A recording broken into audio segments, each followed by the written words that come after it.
Restaurant मोनसे गुबुन हारिनि गेजेरजों बा बाथौ सियार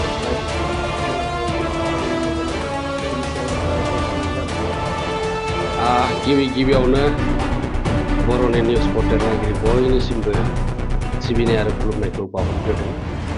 जोबोद दुखुनांथाव जाथाय जानानै थाङो आरो जों बेखौ गासैबो ससियेल मिडियानि गेजेरजों नुदों। मैया जाबायदिहाय सेरफांगुरि बाजारनि बे बाथौ थानसालियाव जों जि हल दङ, आर'जसालि दङ, बेहाय मोननै सम्प्रदायनि गेजेराव जेरैबायदि बाङालि सम्प्रदाय आरो बिहारि सम्प्रदाय बिथांमोना माबा मोनसे जाथायखौ लानानै मोनसे कमप्रमाइसनि थाखाय बेहाय जोङो मिल जिरायदोंमोन आरो बेहाय बिथांमोननि गेजेराव दाङाबाजि जादों आरो दाङाबाजि जानायखौ बिथांमोननि गेजेराव जादों। नाथाय बेहाय जोङो बाथौ थानसालिनि माखासे बुफाय बुसि खालामनानै चेयार टेबुल माखासे बाथौ थानसालिनि बुस्थु बाहायनाय हानि खालामनायखौ जों नुनो मोनदों।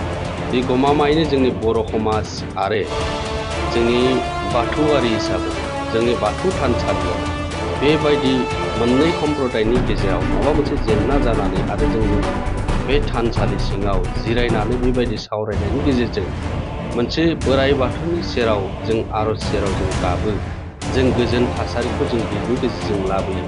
नाथाय बेहायनो गोबां दावराव दावसिनि गेजेरजों जोंनि थानसालिनि जिखिनि जोंनि बुफाय बुसि खालामनाया गमामायैनो जोंनि बर' माहारिनि गेजेराव जोबोद दुखुनांथावना आरो बियो जोंनि गेजेराव बोरै जानो मोनदों।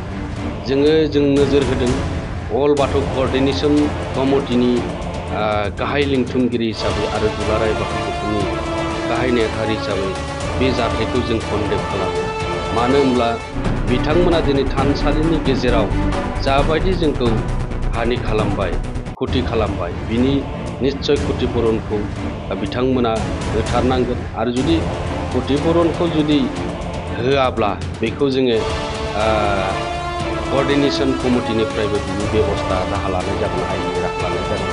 मानो होनोब्ला थानसालियाव जोङो बेहाय मोजां थासारि, मोजां परिबेसखौ जोङो सावरायो आरो बेहाय जोंनि हारिनि गेजेराव जेबो दाङाबाजि जायाखै। नाथाय गुबुन मोननै फेदनि गेजेराव दाङाबाजि जानाया जोंनि बाथौ थानसालियाव बे जाथाया जानायावसो जोङो दुलाराय बाथौ गौथुम हिसाबै आरो अल बाथौ क'र्डिनेशन हिसाबै जोबोद दुखु मोननाय फोरमायदों आरो बेखौ जों अल क'र्डिनेशन कमिटिनिफ्राय जोङो बेखौ खावलायगोनसो बिथांमोना थाबैनो जोंनि बे लकेल कमिटिजों सावरायनानै बिनि क्षतिपुरनखौ होनांगौ आरो बियो थाबैनो जानांगौ।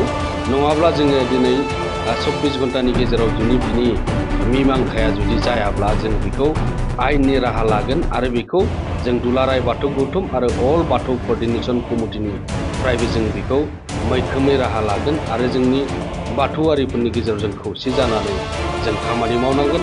बेनिखायनो दुलाराय बाथौ गौथुम अल बाथौ क'र्डिनेशन कमिटिनि जानानै जों बेखौ खावलायदों। जों बाथौआरि हिसाबै जोंनि गेजेराव जों खौसे जानानै थानांगोन।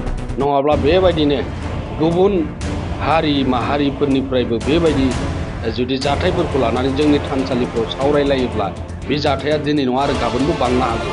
जोंनि लकेल कमिटिफोरा जाहाथे बेफोरबायदि जायगायाव हयथ' चान्सखौ होनांला आरो बे जोंनि थाखाय लकेल कमिटिया बेखौ नोजोर होनाया गोनांथि दं आरो बेखौ जोंबो दुलाराय बाथौ गौथुमनि जानानै अल बाथौ क'र्डिनेशन कमिटिनि जानानै बिथांमोननिसिम जोङो मोजां सावरायगोन आरो बिथांमोनखौ जोङो 24 घन्टानि उनाव जुदि बिनि क्षतिपुरननि बेबस्थाखौ खालामनानै होआ, बिनि सायाव जों आयेननि राहा लागोन।